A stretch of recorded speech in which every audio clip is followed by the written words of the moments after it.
Kata atau rasa semua type C tak hormat Islam? Yang ada rasa ni, tengok video ni dulu. Kamu akan faham apa makna sebenar rasa hormat.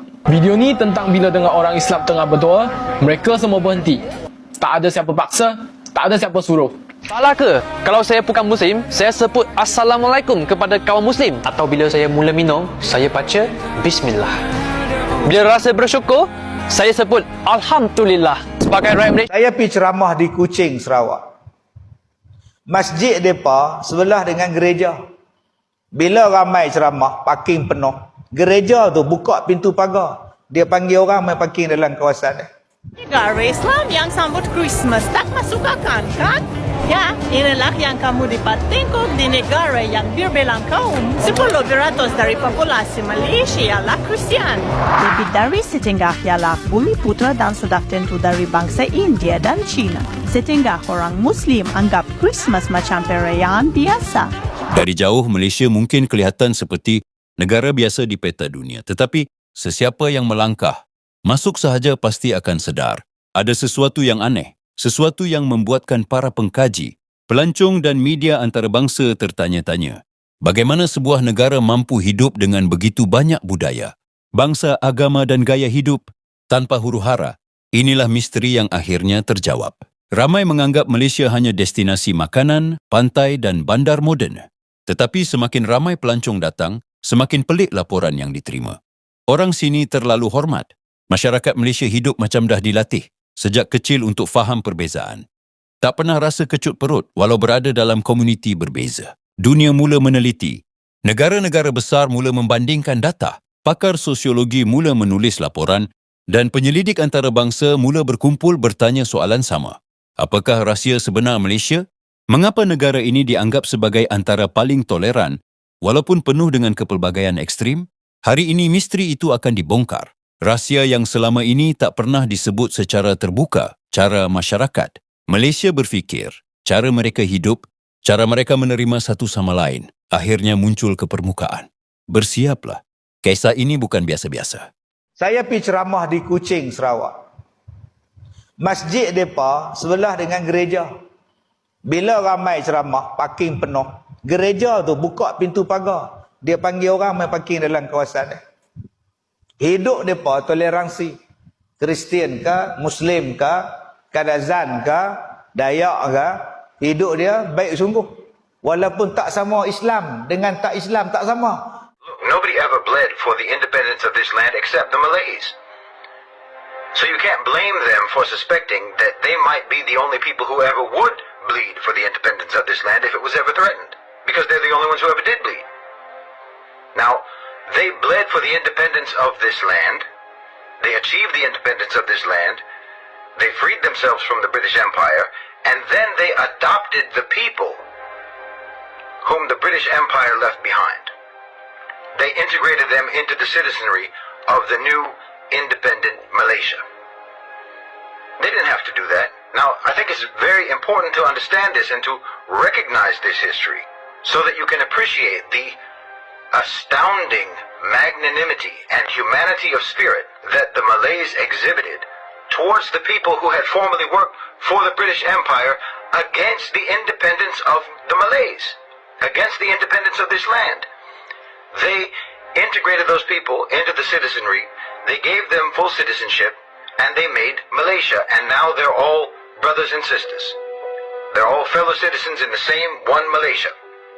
It's extremely important to recognize this and to appreciate this because it seems to me that it's very popular to allege that the only obstacle to Malaysia being a successful, multiracial, multi-ethnic, multi-religious society, the only obstacle to that is the Malays. The opposite is true. You can't level that charge against the Malays. There is a multiracial society in Malaysia because of the Malays. There is a multi-ethnic society in Malaysia because of the Malays. There is a multi-religious, multi-faith society in Malaysia because of the Malays. Their magnanimity, their tolerance is not open to question. You have to recognize that history to appreciate and understand that no one is more serious about having a multiracial, multi-ethnic, and multi-religious society. No one is more serious about that than the Malays, because it didn't have to be that way. They didn't have to do that. They could have treated the people that were left behind by the British Empire as persona non grata, but they didn't. And you need to understand that the Malays are proud of that, because those are beliefs that come from Islam. That's a value system that comes from Islam. This is something that the Malays are proud of, that the Muslims are proud of. We can, in Islam, have multiple belief systems operating peacefully amongst each other, multiracial groups. You understand? So it doesn't make any sense for anyone to oppose Islam being the official religion of the state of Malaysia in the constitution.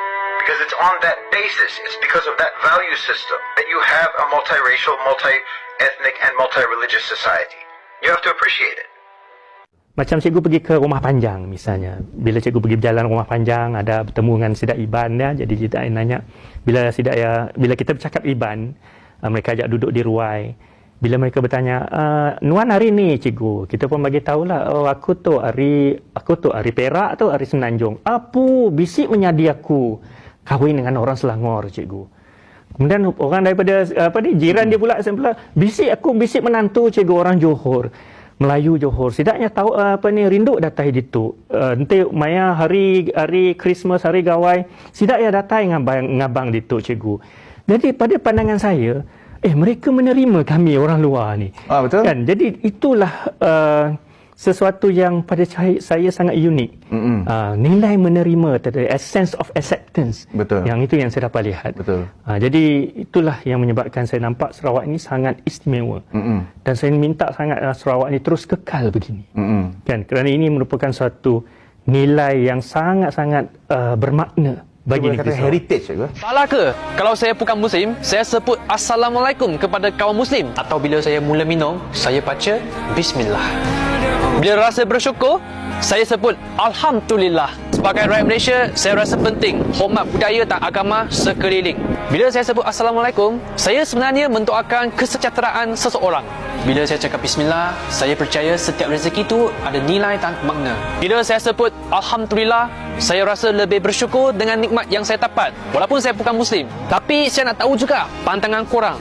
Kalau korang nampak seorang bukan Muslim ucap salam, Bismillah, Alhamdulillah kepada korang, korang rasa okey tak? Cuba komen. Orang tanya, why do you love Malaysia? You are not Malaysian. I am not Malaysian, but my children are Malaysian, and this is the reason why I love Malaysia.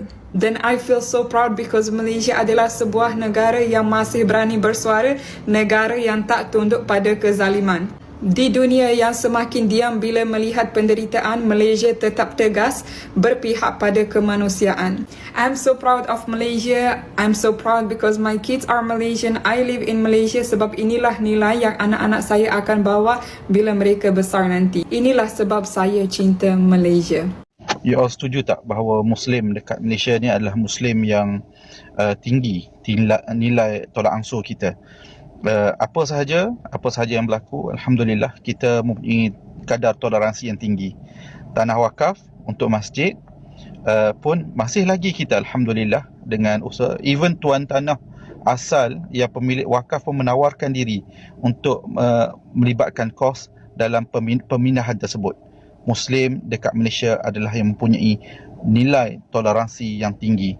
Itu perlu kita banggakan dan kita amat bersyukur dengan apa yang kita ada. Alhamdulillah.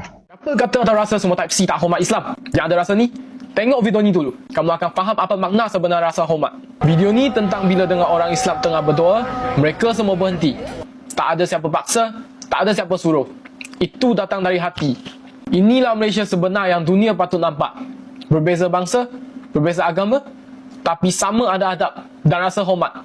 Kalau rakyat boleh hormat sesama sendiri macam ni, kenapa kita nak gaduh pasal politik? Bosku bangga dengan rakyat Malaysia hari ini. Inilah semangat sebenar. Satu bangsa, satu marah, satu Malaysia. Tulis kat komen, demi Malaysia yang saling hormat. Kalau kamu pun rasa inilah Malaysia yang kita sayang. Negara Islam yang sambut Christmas tak masuk akal, kan? Ya, inilah yang kamu dapat tengok di negara yang berbelang kaum. 10% dari populasi Malaysia ialah Kristian. Lebih dari setengah ialah bumi putra dan sudah tentu dari bangsa India dan China. Setengah orang Muslim anggap Christmas macam perayaan biasa. Tapi setengah anggap perayaan ini tak patut disambut oleh orang Muslim. Dan apa pendapat kamu? Bolehkan orang Muslim makan biskuit Christmas dan pakai topi Santa? Sebetulnya di internet emang banyak sangat orang Indonesia yang non-educated, bocil, dan mohon maaf mereka kebanyakan tidak pernah keluar negara. Jadi dari seluruh rakyat Indonesia yang berjumlah 285 juta warga negara, itu yang bisa keluar negeri itu biasanya hanya 10-30%. Sisanya mereka tidak pernah keluar negara. Aku rasa kalau semua orang Indonesia yang sudah pernah ke Malaysia pasti mereka tahu betapa baiknya orang Malaysia. Bahkan kalau aku pernah pergi ke Lembang, karena dulu aku tinggal di Bandung. Aku pergi ke Lembang, itu banyak penjual keychain dan penjual oleh-oleh buah tangan dari Bandung untuk dibawa kembali ke Malaysia. Itu aku tanya sama AA, ya di sana abang tuh dipanggil AA. AA, kalau menurut AA siapa turis yang paling baik dan paling suka memberi lebih begitu kalau beli barang? Dia cakap itu turis Malaysia dan turis Brunei. And then kalau misalnya orang Malaysia juga pernah datang ke Indonesia, and then orang akan cakap, oh aku dari Malaysia, pasti kalian itu akan diperlakukan dengan sangat ramah. Minimal, Kak Ros, Upin, apa kabar Kak Ros, Upin, kampung durian runtuh macam mana? Jadi sebetulnya kalau kalian sudah pernah keluar negara, ke negara yang Malaysia ke Indonesia, Indonesia ke Malaysia, sebetulnya nggak ada yang namanya rasis-rasisan, nggak ada yang namanya hater-hateran. Karena orang Indonesia dan Malaysia tuh paham bahwa mereka itu juga ya udah satu rumpun, udah gitu agama kita sama, kebanyakan Muslim.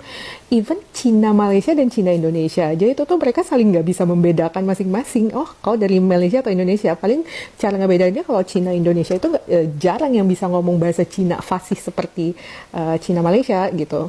Dan orang Indonesia juga yang datang ke Malaysia pasti mereka tahu kok betapa baiknya orang Malaysia. Macam aku tinggal di Sabah dan aku punya banyak banget teman di Sabah yang orang Malaysia asli yang sangat memperlakukan aku dengan sangat baik, sangat perhatian, sangat bersahabat dengan aku. So kadang yang buruk-buruk nih di media sosial aja, dan mereka yang uneducated and dan mereka bocil. So semoga kita selalu damai-damai ya. Another fun fact, religious groups in Kuala Lumpur is 45% Muslim, 32% Buddhist and 8% Hindu. There's no Christians or Catholics, or there's such a small percentage that they didn't even, consider that as an option. But still considerably safe place.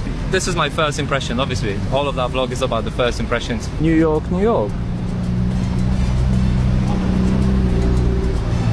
Walter Kau, baru-baru ini seorang cikgu Melayu pula menyuap makanan kepada pelajar-pelajar India semasa pertandingan bola sepak sekolah Tamil.